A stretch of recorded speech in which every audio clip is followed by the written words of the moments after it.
رزق میں برکت کا ایک بہت بڑا ذریعہ شکر ہے۔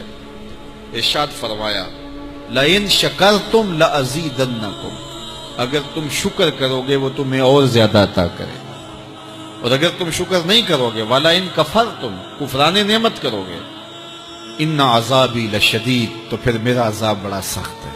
رزق کے اضافے کا ایک اور بہت بڑا سبب انفاق فی سبیل اللہ ہے۔ اللہ فرماتا ہے جو تم خرچ کرتے ہو تو جو چیز تم نے نکال دی اس کی جگہ اللہ تمہیں اور عطا کر دیتا ہے۔ بعض کا ہمارا یہ ہوتا ہے کہ کوئی آدمی مالی بحران میں آ گیا تو وہ کرتا کیا ہے کہ جو راہ خدا میں دینے کا کھاتا تھا پہلے اسے کلوز کرتا ہے، یہ فلاں مدرسے کو دیتے ہو یہ بھی بند کر دو، یہ مسجد کو دیتے ہو یہ بھی بند کر دو، یہ فلاں غریب کو دیتے ہو یہ بھی بند کرو، حالات ٹائٹ ہو گئے ہیں۔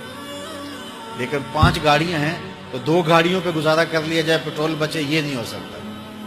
گھر کے لچھن وہی ہیں لیکن بند کہاں سے کیا؟ جہاں سے رزق آنا تھا۔ ہمیں تو یہ حکم دیا ہے جب رزق تنگ ہونے لگے صدقہ دے کے رب سے کاروبار کر لو، صدقے سے تمہارے رزق میں اضافہ ہوگا۔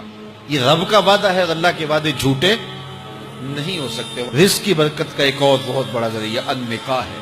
فرمایا اگر تم نکاح کرو گے تم فقیر ہو وہ تمہیں غنی کر دے گا۔ لوگ کہتے ہیں بچہ پیروں پہ کھڑا ہو لے تو پھر نکاح کریں گے، اللہ کہتا ہے تم نکاح کرو ہم پیروں پہ کھڑا کر دیں گے۔ ہمارا فلسفہ اپنا ہے، اس کا حکم اپنا ہے۔ وہ کہتا ہے ابھی تو یہ اپنے لیے نہیں کماتا تو جو آئے گی اس کو کہاں سے کھلائے گا؟ میاں جس نے آنا ہے اس نے اپنا رزق لے کے آنا ہے۔ تو بچوں کی شادیاں کرو اگر وہ جوان ہو گئے، رزق نصیب ہوگا۔ اپنے اہل خانہ کو نماز کے حکم دینے سے رزق بڑھتا ہے، کیونکہ جو صبح کا وقت ہوتا ہے یہ رزق کے بٹنے کا وقت ہوتا ہے، اور جس گھر میں صبح کے وقت لوگ سوئے ہوئے ہوتے ہیں وہاں بے برکتیاں ہوتی ہیں۔ تو طلوع فجر سے لے کر کے طلوع آفتاب تک اپنی اولاد کو، بیوی کو، بچوں کو نہ سونے دیں۔ اس وقت رزق بٹنے کے لمحے ہوتے ہیں۔ کثیر دعائیں مانگیں، تلاوت کلام مجید پڑھیں، اور نماز فجر مرد حضرات مسجدوں میں جا کے با جماعت ادا کریں، اور گھروں میں جو ہے وہ بیٹیاں بہنیں مصلے بچھا لیں تو اللہ کی رحمتوں کا نزول ہوگا۔ اب ایک حدیث میں رزق کے اضافے کا ایک اور نسخہ ارشاد کیا گیا۔ میرے حضور نے فرمایا جو شخص یہ چاہتا ہے کہ اس کے رزق میں برکتیں ہو اور اس کی عمر میں اضافہ ہو تو وہ اپنے رشتہ داروں کے ساتھ سلوک اچھا کرے۔ رشتہ داروں کے ساتھ اگر اچھا سلوک کرو گے تو پھر تمہارے رزق میں برکت ہو۔ غریب ہیں تو ان کی مدد کرو، ان کی بیٹیوں کی شادیاں اپنے ذمے لے لو اگر اللہ نے آپ کو وسعت دی ہے، ان کی پریشانیاں بانٹ لو، ان کا قرضہ ہے تو اتارنے کی کوشش کرو، ان کو مشکلات سے نکالنے کی کوشش کرو۔ تم ان کو مشکلات سے نکالو گے اللہ تمہیں مشکلوں سے نکالے گا۔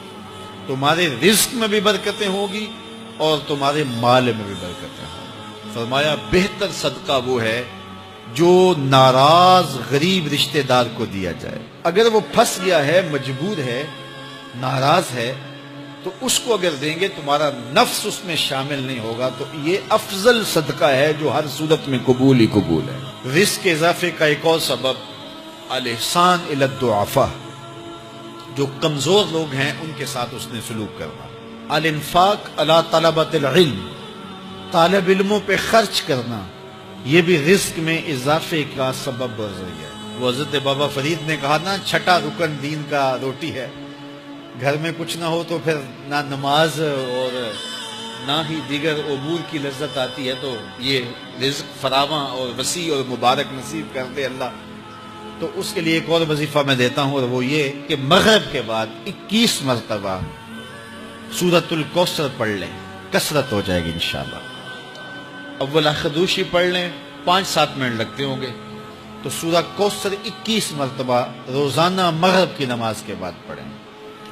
اور اگر بہت زیادہ مسائل ہیں تو ہر نماز کے بعد پڑھ لیں، تو انشاءاللہ آپ دیکھیں گے کہ گھر میں برکتیں اترتی محسوس ہوں گی، انوار کا نزول ہوتے محسوس کریں گے۔ تو یہ وہ رزق کے اسباب ہیں، اگر ہم اختیار کر لیں تو ہم اللہ کی خاص رحمتوں کے حقدار ہوں گے۔ اللہ ہم سب کو رزق حلال، رزق وسیع، رزق سہل، رزق مبارک، رزق فراواں نصیب فرمائے۔